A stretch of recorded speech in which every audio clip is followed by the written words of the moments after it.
Hello and welcome to Citizens Forum. This is being filmed on Tuesday, August the 4th. Welcome to August. In the Memorial Arena in Victoria, BC, I'd like to start by thanking the volunteer crew and the Shaw staff that makes this program happen. The first part of Citizens Forum is always the Walter and Jack show, so away we go. So the election was called on yesterday, I guess. And today, somebody asked me what I thought of it, and I've been trying to figure out what I thought of it, but when he asked me the question, it came to me. And what I think of it is that it's all a charade.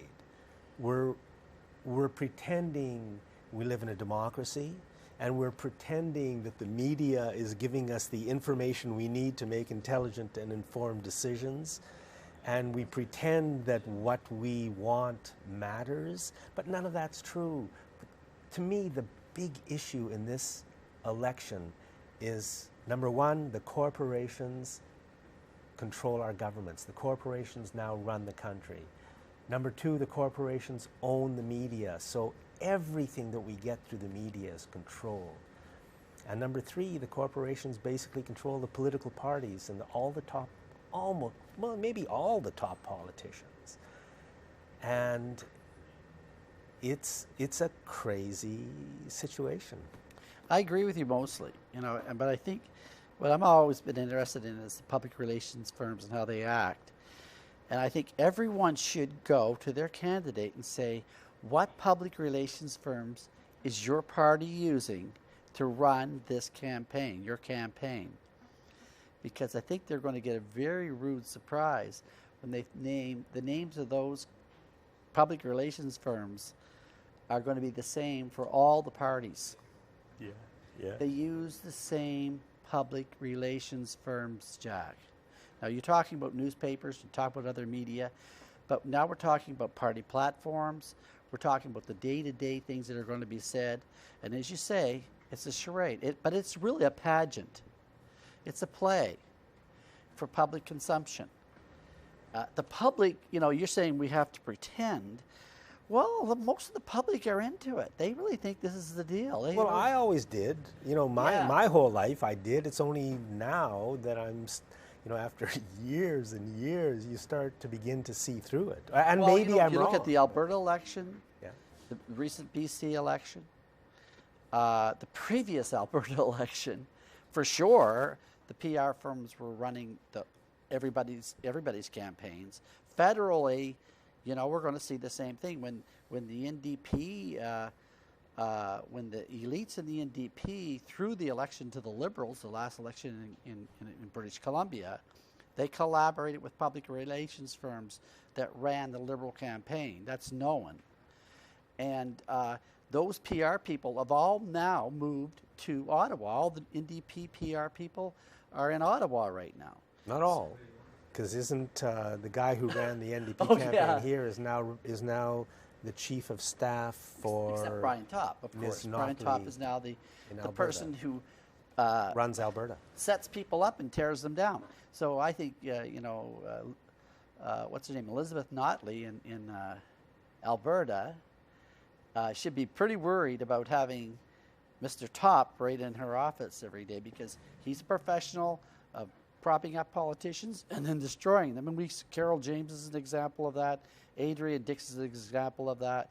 So, he's there to do some damage sooner or later.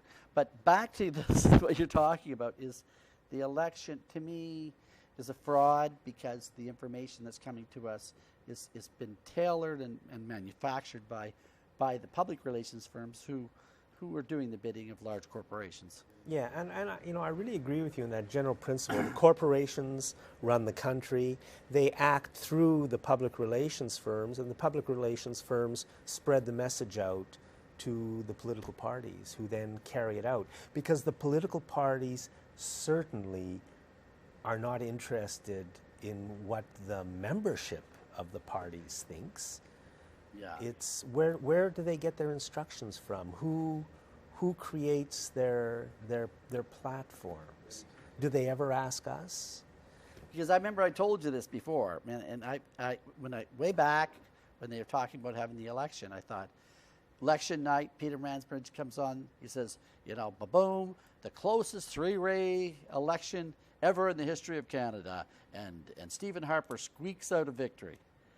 And that's how they're writing the script, Jack. Yeah, I agree that it is a script. Harper's still ahead, by the way. It's funny. Some polls show Harper ahead. Some polls show the Conservatives ahead. Do you trust the polls? Not anymore, no.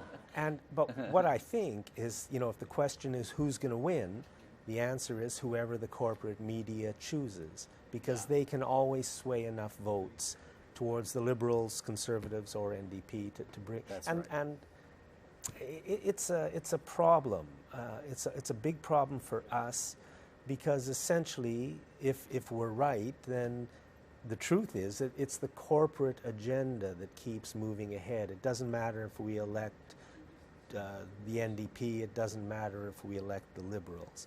The corporate agenda will keep moving ahead, and that's what we have to stop. So Harper started off the election. He said something about who can you trust to provide security for Canadians? He was talking about ISIS. And this is reported in the media, and they're saying, yes, the election is about the economy and security. But, talk about a sham, because the truth of the matter seems to be, and maybe I'm wrong, but from what I'm seeing, the truth of the matter seems to be that the United States has funded and created ISIS. And now that's become a reality in our world, that ISIS is the enemy. And yet the truth seems to be, and if you Google U.S. funds ISIS, you'll see lots and lots of stories, information by great researchers, writers, journalists, and everybody else saying that this is a fact. And yet our election is being fought as if that wasn't true. And Harper, who is involved in smuggling people to ISIS, is portrayed as the person who's going to give Canada security. That's what I mean. It's like Alice in Wonderland.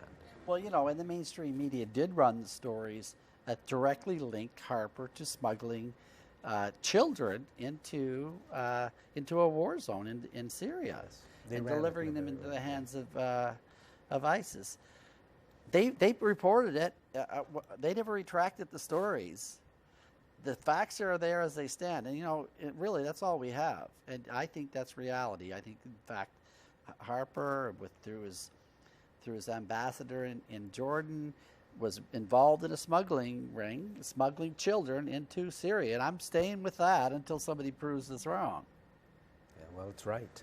So this morning I was listening to CKNW. CKNW is the biggest radio station in Vancouver, and again in the election they say, the NDP is going to provide a national daycare program. How are we going to be able to afford that?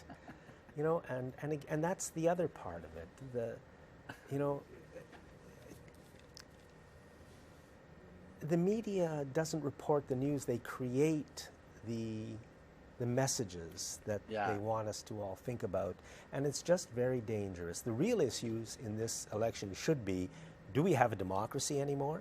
And do we have a free press? And let's fix those things up, and then maybe as a nation we can start to move ahead in some positive directions, because I think most people want to move in positive directions. Homelessness. So what were you thinking about in particular in homelessness? Were you thinking about the events that happened last week with the Topaz Park incident, where they wanted to put a tent city in Topaz Park and all that? So the story was that Victoria City Council decided to at least look at Topaz Park to provide a tent city. I'll just start off by saying the real question here to me is, why is Canada discussing homelessness? Why is this a problem in Canada in the year 2015? It's a problem because it's been deliberately created by the people who run this country. They have deliberately created homelessness, and now how they must sit and laugh at us in their Bay Street towers and everywhere else where their tentacles reach out, and listen to the people of Victoria trying to talk about where can we put the homeless, in which park can we put the homeless. This is deliberate. It's been deliberately created. It's a crime, and it never gets talked about. It never gets talked about. It costs millions of dollars a year, even in Victoria, for policing, for hospitalizations, for all the other infrastructure that's there in order to deal with people wandering the streets. It would be cheaper to rent apartments for them and put them in apartments. But I think in the end, that wouldn't be quite the solution either. I mean, we're looking at people that are disenfranchised, that don't have anything at stake here in this community, that, you know, we have people that are struggling. And I think a whole approach has to be brought to housing. And one would be, for instance, when developers come to develop any multi-unit development, has to have a component of low-income housing. And integrated housing is the idea, where you do have people the better off as living in the same complexes as people that don't have as much money and are subsidized. That model really works, and it's been done in Vancouver, many places, very successful. That's one of the things that City Hall can do, and say, okay, Mr. Developer, you want to put this thing up here, guess what? You have to supply so many units for this type of housing. That's real. And the federal government can get back into housing. The federal government used to build enough housing so that, first of all, nobody was homeless, and second of all, we had enough of a housing stock so that the price wasn't forced up, because there's nowhere to, I mean, obviously there's a shortage of housing. If there wasn't a shortage of housing, the price wouldn't be going up and up and up like it is. They want high house prices, whoever they are. And one of the corollary, or one of the side effects of that, is there's not enough housing, so the people at the bottom have nowhere to live. And also, like secondary suites and all that, you know, one time you get $200 or $300 out of a little suite in your basement. That was kind of good for you, good for the homeowner, and helped things out. Now they need $1,000 a month to pay the mortgage, and there's nothing there for people that really don't have that sort of money. They're just not going to make it. Did you want to talk about Topaz Park at all? That specific? Well, I had an impression there, and I wasn't in town when this all happened, but I have an impression about Lisa Helps and other councillors. They're well-meaning, but you know they are solution-oriented, but they really don't get to the bottom of the problems, in my view. And they barged ahead with this idea, and I really think that they were freelancing in the sense they didn't have a public relations firm running their campaign, and they floundered. And but they looked bad, and the thing is, it's a learning exercise in politics, I'm sure, and I hope they've learned a lesson here. Like, just because it looks like consultation doesn't mean it is, and this is what we saw with the sewage treatment proposals. They had these big meetings. We all went. Well, there's more public relations people there than there were other people, and all the stuff that we did in those meetings and told them the right things on the paper, and they never reported a single word. That's disenfranchising for me. And the same thing with these people when they came and opposed Topaz Park. They were being disenfranchised for the decision-making process. And it doesn't matter if it looks nice, and it doesn't matter how it all is structured. The reality is people have to be part of the decision-making. And you can't fake that with public relations or anything like that. You really have to get into those communities and see what's necessary and needed. So I hope Lisa helps learn a lesson, that's all. And the City Council. Climate change. So the province is kind of burning right now. California is a total disaster. Alaska hasn't been in the news very much, but I know Alaska's having, I think, one of the worst, perhaps the worst forest fire year in their history. And the media will not say that we have to stop driving our cars. We have to start consuming less. That's the solution here, but it's amazing how it's not allowed to be said. We also have a federal election. I haven't heard the word climate change mentioned yet or much, and certainly nobody is saying, hey folks, we have to start building a great public transportation system in all of our cities, and we've got to drive our cars less. Instead, the federal government has just come through with money for an interchange at McKenzie. So we're going to be spending somewhere in the neighborhood of $80 million to build an interchange at a time when the car has to be started to seen as enemy number one if we want to survive on this planet, because it's obvious that things weather-wise are becoming crazier and crazier. Well, how about $80 million on public transportation, up on buses, make HOV lanes on the existing road, dumping traffic a few more blocks down the road. Yeah.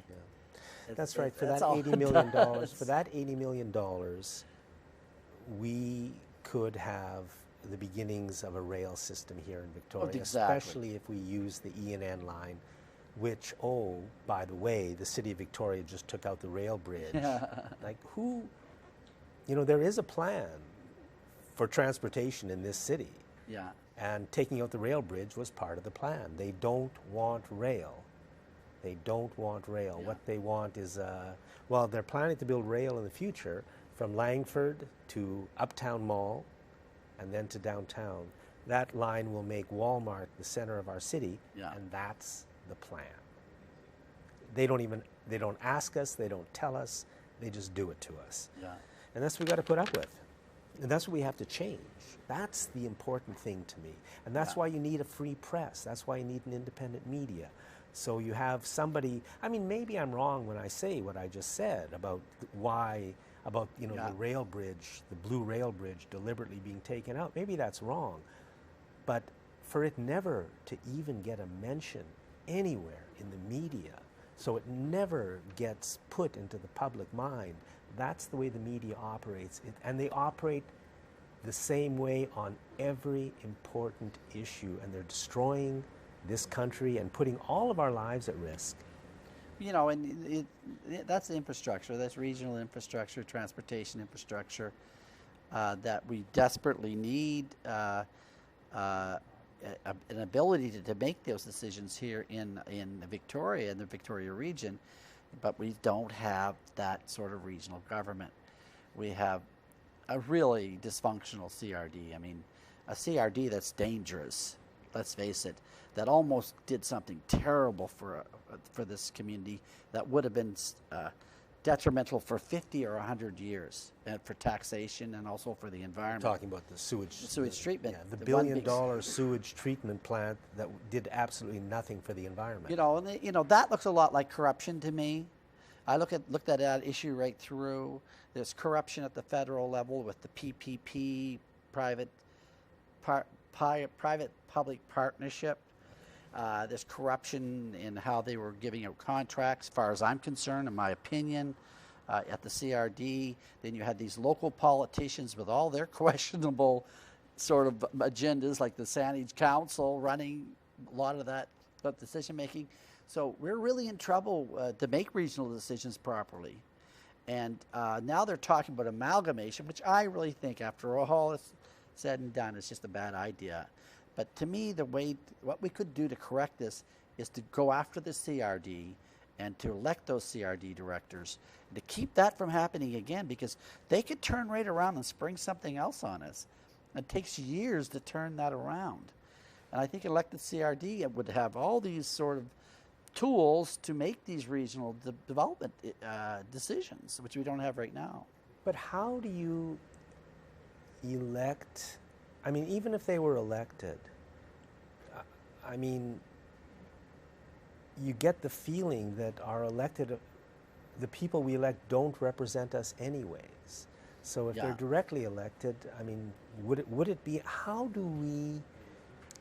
we change the situation so that, take any issue so that the politicians cannot do what the public doesn't want? Because if the public doesn't want it, in a democracy, we, the people, have got to have the power. We have no power, and that's the problem. Well, I think this whole sewage treatment issue could really galvanize the public in how, looking at the problem, how did we get that far down that road?